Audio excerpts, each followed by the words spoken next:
Hello, Dawn Moore at Allegiance Title Company. Let's talk seller concessions. An agent who watches my video regularly asked me the other day if I would address the issues revolving around seller concessions. Seller concessions are those offers by sellers who are offering under MLS a house for sale at a certain price, but then in addition to that will offer a seller concession to the buyer of, say, $5,000. A buyer interprets this offer as a credit due the buyer, a credit due against the purchase price and closing costs, or in the alternative, an amount due the buyer so that they could pay for new carpet on the property.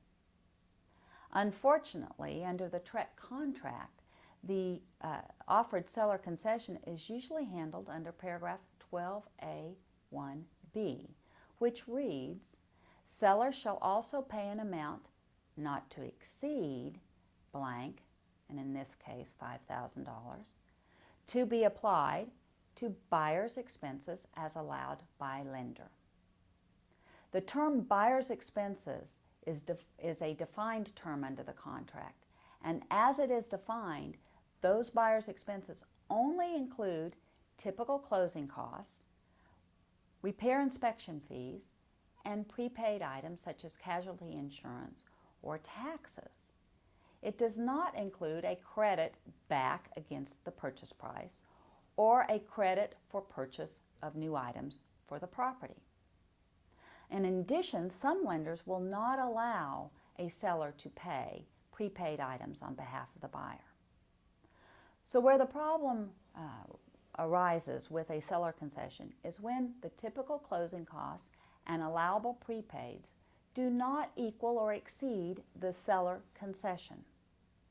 What happens with the leftover amount? Per the contract, that leftover amount would accrue to the seller. A buyer is caught off guard because they expected that credit back. The buyer interpreted that to be a credit due to them at closing. The seller interprets a seller concession to simply be a benefit to the buyer to help them pay costs incurred for closing on the property. Unless the parties agree to amend the contract to allow the leftover amount to be applied to some other cost, subject to the lender approval, the buyer will not realize the full benefit of the seller concession.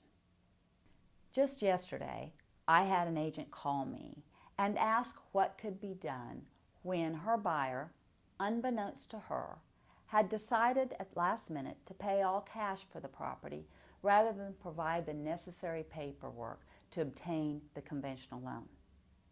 The contract had called for the seller to pay up to $5,000 of buyer's expenses under the contract. The seller then refused to amend the contract when the buyer wasn't going to get conventional financing to allow that $5,000 to be either credited against the purchase price or reduce the sales price on the property. The agents and I knew we could not possibly find $5,000 in closing costs under a cash contract to benefit the buyer. I did, however, remind the agent that under these buyer's expenses, we could have the seller reimburse the buyer for the repair inspection fees. We could also have the seller reimburse the buyer for their casualty insurance premium. And in addition, I reminded the agent at this time of year, the buyer is paying approximately 1.5 months of taxes for the year. These are also buyer's expenses as defined under the contract, and the seller could reimburse the buyer for this amount. We were able to get more than expected for the buyer, but we weren't able to maximize the buyer's benefit under the offered seller concession. Bottom line, clarify your buyer's expectations as to seller concessions offered under MLS. Don't let your buyer be caught off guard.